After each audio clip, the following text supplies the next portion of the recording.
ಈ ಎಲ್ಲ ಘಟನಾವಳಿಗಳನ್ನು ನೋಡಿದಾಗ ಒಂದು ವಿಚಾರವನ್ನು ರಾಜಕೀಯ ತಜ್ಞರು ಅರ್ಥ ಮಾಡ್ಕೋಬೇಕು ಮತ್ತು ರಾಜಕೀಯವನ್ನು ಫಾಲೋ ಮಾಡೋರು ಅರ್ಥ ಮಾಡ್ಕೋಬೇಕು. ಅದರ ಅರ್ಥ ಖಂಡಿತವಾಗಲೂ 2.5 ವರ್ಷ ಅಥವಾ ಅದಕ್ಕಿಂತ ಸ್ವಲ್ಪ 50-50 ಆಧಾರದಲ್ಲಿ ಸಿದ್ದರಾಮಯ್ಯ ಮತ್ತು ಡಿ ಕೆ ಶಿವಕುಮಾರ್ ಅವರ ನಡುವೆ ಅಧಿಕಾರ ಹಂಚಿಕೆ ಆಗಿದೆ ಅನ್ನುವಂಥ ಒಂದು ಡೌಟ್ ಬರ್ತಾ ಇದೆ. ಯಾಕೆ ಅಂತಂದರೆ, ಒಂದು ವೇಳೆ ಸಿದ್ದರಾಮಯ್ಯನವರ ನಂತರ ಡಿ ಕೆ ಶಿವಕುಮಾರ್ ಏನಾದರೂ ಮುಖ್ಯಮಂತ್ರಿ ಆಗೋದಿದ್ದರೆ ಈಗಲೇ ಅದಕ್ಕೆ ಬೇಕಿರುವಂತಹ ಒಂದು ಪಂಚಾಂಗವನ್ನು ಹಾಕಿಕೊಳ್ಳೋದು ಅಂತೇಳಿ ನಾನು ಅವತ್ತಿಂದ ಹೇಳ್ತಾ ಇದ್ದೀನಿ. ಒಂದು ಸಿದ್ದರಾಮಯ್ಯನವರೇ ನೀವೇ ಮುಂದುವರಿಯಿರಿ ಅಂತ ಹೇಳೋದು.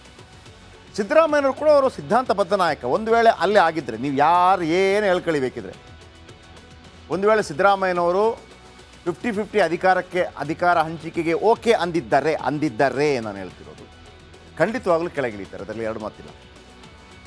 ಇದು ಸಿದ್ದರಾಮಯ್ಯನವರ ಬಗ್ಗೆ ಗೊತ್ತಿರೋರಿಗೆ ಮಾತ್ರ ಇದರ್ಥ ಆದೀತು. ಹಾಗಂತ ಸಿದ್ದರಾಮಯ್ಯನವರು ಆ ಮುಖ್ಯಮಂತ್ರಿ ಆಗೋದಕ್ಕೆ ಸಿದ್ದರಾಮಯ್ಯನ ಒಬ್ಬರೇ ಕಾರಣನೋ? ಇವರೆಲ್ಲ ಇದ್ದಾರಲ್ಲ, ಸತೀಶ್ ಜಾರಕಿಹೊಳಿ ಇರ್ಬೋದು, ಎಂ ಬಿ ಪಾಟೀಲ್ ಇರ್ಬೋದು, ಕೆ ಎನ್ ರಾಜಣ್ಣ ಇರ್ಬೋದು, ಇವರೆಲ್ಲ ಏನು ಜೊತೆ ಕಾಣಿಸ್ಕೊತಾ ಇದ್ದಾರೆ, ಅವರೆಲ್ಲರೂ ಕಾರಣ. ಹಣಕಾಸಿನ ನೆರವು ಎಲ್ಲೋ ಆಗಿದೆ ಒಂದು ಸಂದರ್ಭದಲ್ಲಿ. ಈಗೇನಾಗಬೇಕಾಗಿರೋದು, ಸಿದ್ದರಾಮಯ್ಯನವರು ಮುಂದುವರೆದ್ರೆ ಅವರ ಪಟಾಲಮ್ಗೇನು ತೊಂದರೆ ಇಲ್ಲ, ಆದರೆ ನಮಗೊಂದು ವ್ಯವಸ್ಥೆ ಆಗಬೇಕಲ್ಲ. ನಾಳೆ ಡಿ ಕೆ ಶಿವಕುಮಾರ್ ಬಂದುಬಿಟ್ಟು ಇಡೀ ಆಪೋಷಣ ತೊಗೊಂಡ್ಬಿಟ್ರೆ, ನೀವೆಲ್ಲ ಸಿದ್ದರಾಮಯ್ಯನವರ ಫಾಲೋವರ್ಸ್ ಆಪೋಷಣ ತೊಗೊಂಡ್ಬಿಟ್ರೆ ಏನು ಬೇಕಿದ್ರೂ ಆಗ್ಬೋದು. ಯಾಕಂದರೆ ಮುಖ್ಯಮಂತ್ರಿ ಆದವರಿಗೆ ಯಾರ್ಯಾರು ಮಂತ್ರಿಗಳು ಬೇಕು ಅಂತ ನಿರ್ಧಾರ ಕೈಗೊಳ್ಳುವಂಥ ಹಕ್ಕಿರತ್ತೆ. ಹಾಗಾಗಿ ಇವರು ಇಲ್ಲ, ಇವರನ್ನು ಹಾಗಂತ ಇವರೇನು ಡಿ ಕೆ ಶಿವಕುಮಾರ್ ಮುಖ್ಯಮಂತ್ರಿ ಆಗಬಾರ್ದು ಅಂತ ಹೇಳ್ತಾ ಇಲ್ಲ. ನಮ್ಮದೇನು, ನಾಳೆ ನಾವು ಸೈಡ್ಲೈನ್ ಆಗಿಬಿಟ್ರೆ ಇಷ್ಟೆಲ್ಲ ಇನ್ವೆಸ್ಟ್ ಮಾಡಿ ಸಿದ್ದರಾಮಯ್ಯನವ್ರ ಮೇಲೆ, ಆಗ ಸಿದ್ದರಾಮಯ್ಯನವರು ಕೂಡ ಇವರಿಗೊಂದು ವ್ಯವಸ್ಥೆಯನ್ನು ಮಾಡಿ ಕೆಳಗಿಳಿತಾರೆ. ಇದು ನಡೆಯುವಂಥದ್ದು. ಇದರ ಹೊರತಾಗಿ ನಡೆದರೆ ನೋಡೋಣ ಸಿದ್ದರಾಮಯ್ಯನವರನ್ನ ರಾಜಕೀಯ ಇತಿಹಾಸ ಯಾವ ರೀತಿ ನೆನಪಿಟ್ಕೊಳ್ಳುತ್ತೆ, ಕರ್ನಾಟಕ ಯಾವ ರೀತಿ ನೆನಪಿಟ್ಕೊಳ್ಳುತ್ತೆ, ಅದು ಅವರವರಿಗೆ ಬಿಟ್ಟಿದ್ದು. ಈಗ ಸಾವುಕಾರ ಸೇನೆಯನ್ನು ಕಡಿಮೆ ಇಲ್ಲ, ಆಯಿತಾ?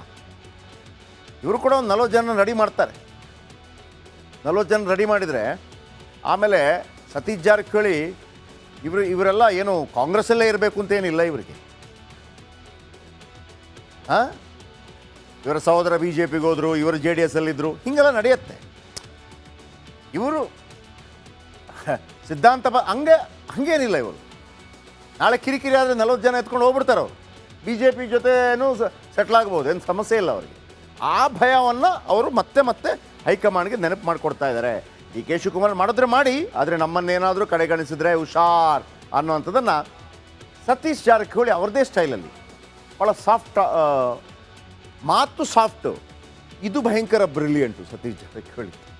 ಓಕೆ, ಯಾರೆಲ್ಲಿದ್ದಾರೆ? ಕೆ ಎನ್ ರಾಜಣ್ಣ ಇದ್ದಾರೆ ಇವರ ಸೈನ್ಯದಲ್ಲಿ, ಮಧುಗಿರಿ MLA, ಆಸಿಫ್ ಸೇಠ್ ಬೆಳಗಾವಿ ಉತ್ತರದ MLA, Mahantesh Kaujalagi Bailhongal MLA, Baba Saheb Patil Kittur MLA, ವಿಶ್ವಾಸ್ ವೈದ್ಯ Savadatti MLA, Ashok Pattan Ramdurg MLA, Ganesh ಹುಕ್ಕೋರಿ Chikkodi Sadalga MLA, Raju Kage Kagwad MLA, Raja Venugopal Nayak Surapura MLA, Basanagouda Daddal Raichur ಗ್ರಾಮಾಂತರ MLA, Basanagouda Turvihal Maski MLA, JN Ganesh Kampli MLA, B Nagendra Ballari MLA, T Raghumurthy Challakere MLA, Anil Chikkamadu HD Kote MLA, BR Patil Aland MLA, ಇವರೆಲ್ಲ ಇದ್ದಾರೆ. BR ಪಾಟೀಲ್ ಇವರೆಲ್ಲ ಸಿದ್ದರಾಮಯ್ಯ ಆಪ್ತರು, ಅವರೆಲ್ಲ ಇವ್ರ ಜೊತೆ ಇರ್ತಾರೆ.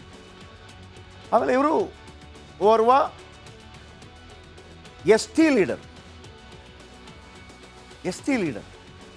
ಈ ವಾಲ್ಮೀಕಿ ಸಮುದಾಯ ST ಅದು ನಾನು ಹೇಳಿದ್ನಲ್ಲ ಅವತ್ತಿಂದ, ಭಾಳ ಪ್ರಬಲವಾಗಿರುವಂಥ ನಾಯಕ, ಮತ್ತು ಅಹಿಂದ ಮತಗಳನ್ನು ಸೆಳೆಯುವ ಶಕ್ತಿ ಕೂಡ ಇರುವಂಥ ನಾಯಕ. ಆಮೇಲೆ ಒಳ್ಳೆ ಲೀಡರ್, ಜಾತಿ ಇದೆ, ದುಡ್ಡಿದೆ, ರಾಜಕೀಯ ಗೊತ್ತಿದೆ. ಓಕೆ, ಈ ಎಲ್ಲ ಘಟನಾವಳಿಗಳನ್ನು ನೋಡಿದಾಗ ಒಂದು ವಿಚಾರವನ್ನು ರಾಜಕೀಯ ತಜ್ಞರು ಅರ್ಥ ಮಾಡ್ಕೋಬೇಕು ಮತ್ತು ರಾಜಕೀಯವನ್ನು ಫಾಲೋ ಮಾಡೋರು ಅರ್ಥ ಮಾಡ್ಕೋಬೇಕು. ಅದರ ಅರ್ಥ ಖಂಡಿತವಾಗಲೂ 2.5 ವರ್ಷ ಅಥವಾ ಅದಕ್ಕಿಂತ ಸ್ವಲ್ಪ 50-50 ಆಧಾರದಲ್ಲಿ ಸಿದ್ದರಾಮಯ್ಯ ಮತ್ತು ಡಿ ಕೆ ಶಿವಕುಮಾರ್ ಅವರ ನಡುವೆ ಅಧಿಕಾರ ಹಂಚಿಕೆ ಆಗಿದೆ ಅನ್ನುವಂಥ ಒಂದು ಡೌಟ್ ಬರ್ತಾ ಇದೆ. ಯಾಕೆ ಅಂತಂದರೆ, ಒಂದು ವೇಳೆ ಸಿದ್ದರಾಮಯ್ಯನವರ ನಂತರ ಡಿ ಕೆ ಶಿವಕುಮಾರ್ ಏನಾದರೂ ಮುಖ್ಯಮಂತ್ರಿ ಆಗೋದಿದ್ದರೆ ಈಗಲೇ ಅದಕ್ಕೆ ಬೇಕಿರುವಂತಹ ಒಂದು ಪಂಚಾಂಗವನ್ನು ಹಾಕಿಕೊಳ್ಳೋದು ಅಂತೇಳಿ ನಾನು ಅವತ್ತಿಂದ ಹೇಳ್ತಾ ಇದ್ದೀನಿ. ಒಂದು ಸಿದ್ದರಾಮಯ್ಯನವರೇ ನೀವೇ ಮುಂದುವರಿಯಿರಿ ಅಂತ ಹೇಳೋದು. ಸಿದ್ದರಾಮಯ್ಯನವರು ಕೂಡ ಅವರು ಸಿದ್ಧಾಂತಬದ್ಧ ನಾಯಕ. ಒಂದು ವೇಳೆ ಅಲ್ಲೇ ಆಗಿದ್ದರೆ ನೀವು ಯಾರು ಏನು ಹೇಳ್ಕೊಳಿಬೇಕಿದ್ರೆ, ಒಂದು ವೇಳೆ ಸಿದ್ದರಾಮಯ್ಯನವರು 50-50 ಅಧಿಕಾರ ಹಂಚಿಕೆಗೆ ಓಕೆ ಅಂದಿದ್ದರೆ ನಾನು ಹೇಳ್ತಿರೋದು, ಖಂಡಿತವಾಗ್ಲೂ ಕೆಳಗಿಳಿತಾರೆ, ಅದರಲ್ಲಿ ಎರಡು ಮಾತಿಲ್ಲ. ಇದು ಸಿದ್ದರಾಮಯ್ಯನವರ ಬಗ್ಗೆ ಗೊತ್ತಿರೋರಿಗೆ ಮಾತ್ರ ಇದರ್ಥ ಆದೀತು.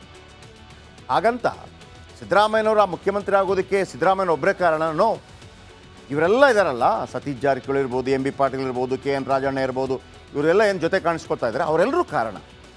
ಹಣಕಾಸಿನ ನೆರವು ಎಲ್ಲೋ ಆಗಿದೆ ಒಂದು ಸಂದರ್ಭದಲ್ಲಿ. ಈಗೇನಾಗಬೇಕಾಗಿರೋದು,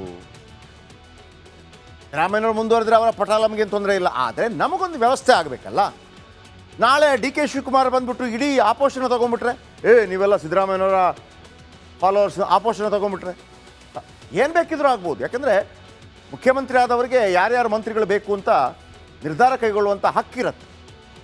ಹಾಗಾಗಿ ಇವರು ಇಲ್ಲ, ಇವರನ್ನು ಹಾಗಂತ ಇವರೇನು ಡಿ ಕೆ ಶಿವಕುಮಾರ್ ಮುಖ್ಯಮಂತ್ರಿ ಆಗಬಾರ್ದು ಅಂತ ಹೇಳ್ತಾ ಇಲ್ಲ. ನಮ್ಮದೇನು, ನಾಳೆ ನಾವು ಸೈಡ್ಲೈನ್ ಆಗಿಬಿಟ್ರೆ ಇಷ್ಟೆಲ್ಲ ಇನ್ವೆಸ್ಟ್ ಮಾಡಿ ಸಿದ್ದರಾಮಯ್ಯನವ್ರ ಮೇಲೆ, ಆಗ ಸಿದ್ದರಾಮಯ್ಯನವರು ಕೂಡ ಇವರಿಗೊಂದು ವ್ಯವಸ್ಥೆಯನ್ನು ಮಾಡಿ ಕೆಳಗಿಳಿತಾರೆ. ಇದು ನಡೆಯುವಂಥದ್ದು. ಇದರ ಹೊರತಾಗಿ ನಡೆದರೆ ನೋಡೋಣ ಸಿದ್ದರಾಮಯ್ಯನವರನ್ನು ರಾಜಕೀಯ ಇತಿಹಾಸ ಯಾವ ರೀತಿ ನೆನಪಿಟ್ಕೊಳ್ಳುತ್ತೆ, ಕರ್ನಾಟಕ ಯಾವ ರೀತಿ ನೆನಪಿಟ್ಕೊಳ್ಳುತ್ತೆ, ಅದು ಅವರವರಿಗೆ ಬಿಟ್ಟಿದ್ದು. ಈಗ ಸಾಹುಕಾರ ಸೇನೆಯನ್ನು ಕಡಿಮೆ ಇಲ್ಲ, ಆಯಿತಾ. ಇವರು ಕೂಡ ಒಂದು 40 ಜನ ರೆಡಿ ಮಾಡ್ತಾರೆ. 40 ಜನ ರೆಡಿ ಮಾಡಿದರೆ ಆಮೇಲೆ ಸತೀಶ್ ಜಾರಕಿಹೊಳಿ ಇವರೆಲ್ಲ ಏನು ಕಾಂಗ್ರೆಸ್ಸಲ್ಲೇ ಇರಬೇಕು ಅಂತೇನಿಲ್ಲ ಇವರಿಗೆ. ಇವರ ಸಹೋದರ ಬಿ ಜೆ ಪಿಗೆ ಹೋದರು, ಇವರು JDS ಅಲ್ಲಿದ್ದರು, ಹೀಗೆಲ್ಲ ನಡೆಯುತ್ತೆ.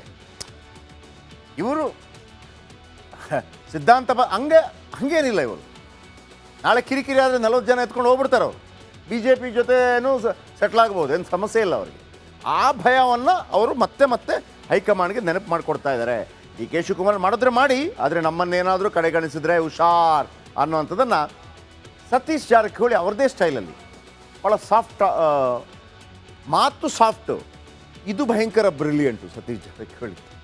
ಓಕೆ, ಯಾರೆಲ್ಲಿದ್ದಾರೆ? ಕೆ ಎನ್ ರಾಜಣ್ಣ ಇದ್ದಾರೆ ಇವರ ಸೈನ್ಯದಲ್ಲಿ, ಮಧುಗಿರಿ MLA, ಆಸಿಫ್ ಸೇಠ್ ಬೆಳಗಾವಿ ಉತ್ತರದ MLA, Mahantesh Kaujalagi Bailhongal MLA, Baba Saheb Patil Kittur MLA, ವಿಶ್ವಾಸ್ ವೈದ್ಯ Savadatti MLA, Ashok Pattan Ramdurg MLA, Ganesh ಹುಕ್ಕೂರಿ Chikkodi Sadalga MLA, Raju Kage Kagwad MLA, Raja Venugopal Nayak Surapura MLA, Basanagouda Daddal Raichur ಗ್ರಾಮಾಂತರ MLA, Basanagouda Turvihal Maski MLA, JN Ganesh Kampli MLA, B Nagendra Ballari MLA, T Raghumurthy Challakere MLA, Anil Chikkamadu HD Kote MLA, BR Patil Aland MLA, ಇವರೆಲ್ಲ ಇದ್ದಾರೆ. BR ಪಾಟೀಲ್ ಇವರೆಲ್ಲ ಸಿದ್ದರಾಮಯ್ಯ ಆಪ್ತರು, ಅವರೆಲ್ಲ ಇವ್ರ ಜೊತೆ ಇರ್ತಾರೆ.